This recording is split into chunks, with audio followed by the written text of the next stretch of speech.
அஸ்ஸலாமு அலைக்கும் வரஹ்மத்துல்லாஹி வபரகாத்துஹு. அல்ஹம்துலில்லாஹ். இன்றைக்கான பதிவுல நமக்கு தேவைப்படக்கூடிய நல்ல செய்தியை கொடுக்கக்கூடிய ஒரு மகத்தான ஒரு அமலை தான் நம்ம பார்க்க போறோம். இன்றைக்கு நம்ம எல்லோருமே நம்ம மனசுக்கு பிடிச்ச ஒரு விஷயத்தை எதிர்பார்த்து அதனுடைய நற்செய்தியை எதிர்பார்த்து தான் காத்துக்கிட்டு இருக்கோம்.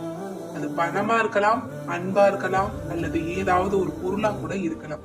இந்த மாதிரி ஏதாவது ஒரு தேடலை தேடிக்கிட்டு தான் இருக்கும். அதுல ஏதாவது நம்ம மனசுக்கு ராகத்தான ஒரு விஷயம் நடந்துராதா, ஒரு நல்ல செய்தி கிடைச்சிராதா அப்படின்னு தான் நம்ம எதிர்பார்க்கிறோம். அப்படிப்பட்ட நல்ல செய்தியை கொடுக்கக்கூடிய ஒரு அமலை தான் நம்ம இன்றைக்கு பார்க்க போறோம். ரொம்ப சக்தி வாய்ந்த ஒரு அமலை தான் நான் சொல்ல போறேன். அதுக்கு முன்னாடி ஒவ்வொரு சின்ன சின்ன அமல்களை நம்ம செஞ்சா கூட நம்முடைய மனநிலை எப்படி இருக்கணும் அப்படிங்கறத பத்தி நான் கொஞ்சம் சொல்லணும். ஏன்னா நிறைய பேரு எவ்வளவோ அமல்கள் நான் செய்யறேன், ஆனாலும் எனக்கு எந்த விதமான பலன்களும் இல்லை அப்படின்னு சொல்றீங்க. காரணம், உங்களுடைய மனசுல உறுதி இல்லை. என்னுடைய ரப்பு எனக்கு தருவான், என்னுடைய ரப்பு எனக்கு தராம எங்க போக போறான் அப்படிங்கிற ஒரு எண்ணத்தை வளர்த்துக்கணும். உங்களுக்கு ஒரு சின்ன உதாரணத்தை மட்டும் நான் சொல்றேன். ஒவ்வொரு தாய்க்கும் அவங்களுடைய பிள்ளைகள் எவ்வளவு முக்கியம், அதே மாதிரிதான் எல்லா படைப்புகளுமே அல்லாஹுக்கும் முக்கியம்தான். மனுஷ படைப்புகள் மட்டும் கிடையாது, மரம், செடி, கொடி, காற்று, பறவைகள், விலங்குகள் எல்லாத்துலயுமே அல்லாஹ்வினுடைய பிரியம் இருக்கு. எல்லாமே அல்லாஹ் படைச்ச படைப்பு தான். நம்மோட தாய் நம்ம மேல எவ்வளவு பாசமா இருப்பாங்களோ அதை விட பல ஆயிரக்கணக்கான லட்சக்கணக்கான மடங்கு அதிகமான பாசத்தை அல்லாஹ்ல நம்ம மேல காட்டுவோம். எல்லா படைப்புகளின் மீதும் சரிசமமா காட்டிட்டு இருக்கிறான். ஒருத்தங்களுக்கு கூடுதலோ ஒருத்தங்களுக்கு குறைவோ கிடையாது. ஏன்னா அல்லாஹ்ல குறையில்லாத, மாசு இல்லாத, தூய்மையானவன். அப்படி இருக்கும்போது இந்த நம்பிக்கையோட நம்ம கேட்கணும், என்னுடைய ரப்பு எனக்கு தராம எங்க போயிட போறான், என்னுடைய ரப்புக்கு நான் ரொம்ப முக்கியமான ஒரு ஆள் தான் அப்படிங்கிற ஒரு நம்பிக்கையை வளர்த்துக்கிட்டு நீங்க ஒவ்வொரு சின்ன சின்ன அமலையும் நீங்க செய்யுங்க. ரொம்ப நம்பிக்கையோட செய்யுங்க. அல்லாஹ் கண்டிப்பா தரும். அது மட்டும் இல்ல, நம்ம செய்யக்கூடிய ஒவ்வொரு சின்ன சின்ன அமலுக்குமே நமக்கு பலன் இல்லாம போகாது. அதனுடைய தாக்கம் இந்த உலகத்திலையும் நமக்கு கிடைக்கும், அதனுடைய பலன் மறுமையிலும் நமக்கு கிடைக்கும். இன்னும் ஒரு மிக முக்கியமான விஷயத்தை ஞாபகம் வச்சுக்கணும். நம்ம எல்லாருமே அல்லாஹ்வுக்கு பிள்ளைகள் தான். இந்த பிள்ளைகளுடைய அடம் பிடிக்கிறது அப்படிங்கறது நம்ம எல்லாருமே பார்த்திருக்கோம். அந்த மாதிரிதான் நம்ம அல்லாஹ் கிட்ட ரொம்ப பிடிவாதமா அடம் பிடிச்ச ஒவ்வொரு விஷயத்தையும் நம்ம கேட்கணும். எனக்கு நீ கொடுத்தேதான் ஆகணும்டா அல்லாஹ், நீ கொடுக்காம நான் போக மாட்டேன், உன்கிட்ட நான் இந்த இடத்தை விட்டு நகர மாட்டேன் அப்படிங்கிற மாதிரி ரொம்ப பிடிவாதமா, குழந்தைத்தனமா நம்ம அல்லாஹ் இடத்துல நம்ம கேட்கணும். இப்படி பிடிவாதம் பண்ணி கேட்கறதையும் அல்லாஹ் விரும்புறான். எனவே இது எல்லாத்தையும் நீங்க ஞாபகம் வச்சுக்கோங்க. அல்லாஹ் கிட்ட நம்ம கேட்டு வாங்குறதுக்கு நிறைய முறைகள் இருக்கு.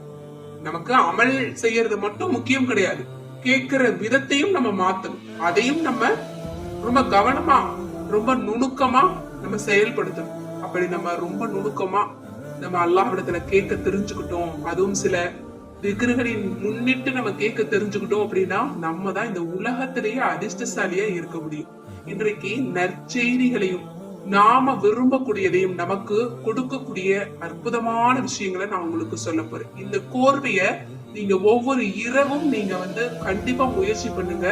மறுநாள் கண்டிப்பாக ஒவ்வொரு நாளும் உங்களுக்கு சிறந்த நாளா இருக்கும். சிறந்த நல்ல செய்திகளை நீங்க அல்லாஹ்விடத்துல இருந்து நீங்க கேட்க முடியும். இப்போ அந்த அமல் என்ன அப்படிங்கறத பார்க்கலாம். முதல்ல நீங்க சூரா இஹ்லாஸ 3 முறை ஓதணும். இதை இரவு நேரத்துல செய்யறது ரொம்ப சிறப்பு. இஷாவுக்கு பிறகு கூட நீங்க செய்யலாம், அல்லது மக்ரிப்ல கூட நீங்க செஞ்சுக்கலாம். எனவே சூரா இஹ்லாஸ 3 முறை ஓதிக்கோங்க. சூரா இஹ்லாஸ 3 முறை ஓதுறதுக்கு நம்ம முழு குர்ஆனை ஓதிய நன்மையை அல்லாஹ் தர்றான். அல்லாஹ் தஆலா பெரும் கொடையாளனா இருக்கிறான். அதனால இந்த சூறாவை ஓதுங்க. இது மட்டுமல்ல, இந்த சூறாவுல இஸ்முல் ஆலம் இருக்கு. இந்த சூறாவை ஓதி நம்ம துஆவை கேட்டோம்னு சொன்னா கண்டிப்பா அல்லாஹ் தஆலா மறுக்காம நமக்கு பதில் தருவான். ஒரு பெரிய நன்மையை சம்பாதிச்ச ஒரு திருப்தியும் நமக்கு இருக்கும். அதனால இதை ஓதிக்கோங்க. அடுத்தது சூரா பக்ராவுல இருக்கக்கூடிய 2 ஆயத், அதாவது ஆமன ரசூலு அப்படின்னு ஆரம்பிக்கக்கூடிய அந்த ஆயத்துக்களை நீங்க ஒவ்வொரு இரவும் நீங்க ஒதுக்கு ஒரு முறை. இதற்கு நமக்கு எந்த விதமான பிரச்சனைகளும் இருக்காது. நமக்கு அல்லாஹ் தஆலா பாதுகாப்பு கொடுப்பான். குடும்பத்துல ஒரு சண்டை இருக்கு, ஒரு மனக்கவலை இருக்கு, இது எல்லாமே சூரா பக்ராவினுடைய ஆயத்துக்களை நீங்க ஒவ்வொரு இரவும் ஓத ஓத உங்களுக்கு மாற்றத்தை அல்லாஹ் தஆலா கொடுப்பான். அதனால இதையும் நீங்க ஓதிக்கோங்க. அடுத்தது 3வது சுப்ஹானல்லாஹி வல்ஹம்துலில்லாஹி வலா இலாஹ இல்லல்லாஹு வல்லாஹு அக்பர் அப்படிங்கிற இந்த கலிமாவை நீங்க 3 முறை ஓதுங்க. ஏன்னா இதுல இருக்கக்கூடிய ஒவ்வொரு வார்த்தைக்கும் நமக்கு தர்மம் செய்த நன்மை அல்லாஹ் தரான். அது மட்டும் இல்ல, சொர்க்கத்துல ஒரு மரம் நடப்படுது. அது மட்டுமல்ல, ஒவ்வொரு வார்த்தைக்கும் 100 நன்மை எழுதப்படுது, 100 பாவங்கள் மன்னிக்கப்படுது, 100 தரஜாக்கள் உயர்த்தப்படுது. நன்மையின் குவியலை சம்பாதித்துக் கொள்ள முடியும். அது மட்டுமல்ல, இதுல இருக்கக்கூடிய ஒவ்வொரு வார்த்தையும் அல்லாஹுக்கு ரொம்ப ரொம்ப பிரியமானது. எனவே இதையும் நீங்க 3 முறை ஒதுக்கோங்க. அடுத்தது, நம்ம எல்லோருமே கண்டிப்பா கடைபிடிக்க வேண்டிய ஒரு விஷயம் என்ன நம்முடைய வாழ்க்கையில அப்படின்னா, இஸ்திக்ஃபாரை தான் கடைபிடிக்கணும். நம்முடைய அத்தனை சிரமங்களுக்கும் இதுல நமக்கு நிவாரணம் இருக்கு. நம்முடைய அத்தனை தேடல்களுக்கும் இதுல தீர்வு இருக்கு.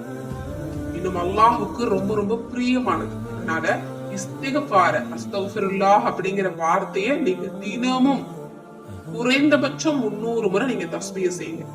அல்லது இரவுல தூங்கும் போது 3 முறையாவது தஸ்பீஹ் செய்யுங்க. ஒவ்வொரு நாளும் நம்ம செய்த பாவங்கள் அன்று இரவோடு அல்லாஹ் தஆலா மன்னிச்சிருவான்.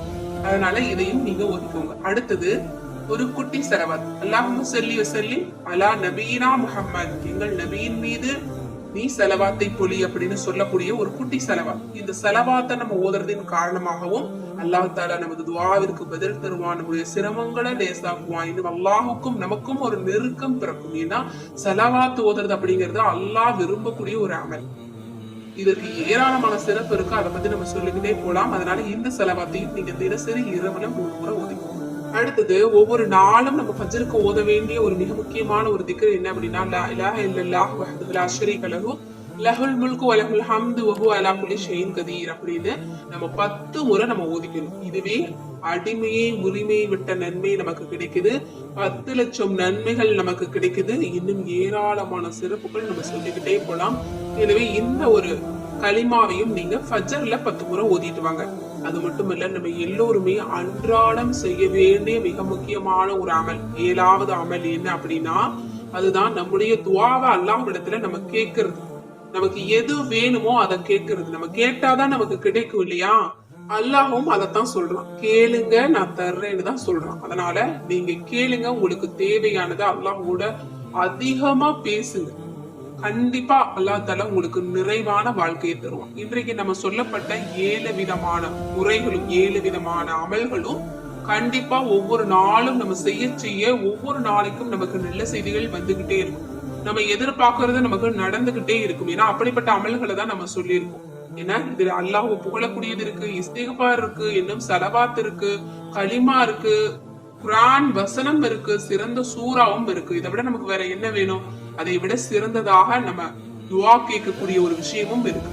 இதுவே இன்ஷா அல்லாஹ் உங்களுக்கு எதை அடைய நினைத்தாலும் இந்த 7 அமல்களை ஒவ்வொரு நாளும் நீங்க கைவிடாம செஞ்சுட்டு வாங்க. அல்லாஹ் தஆலா உங்களுக்கு எந்த விதமான குறைகளுமே வைக்க மாட்டாங்க.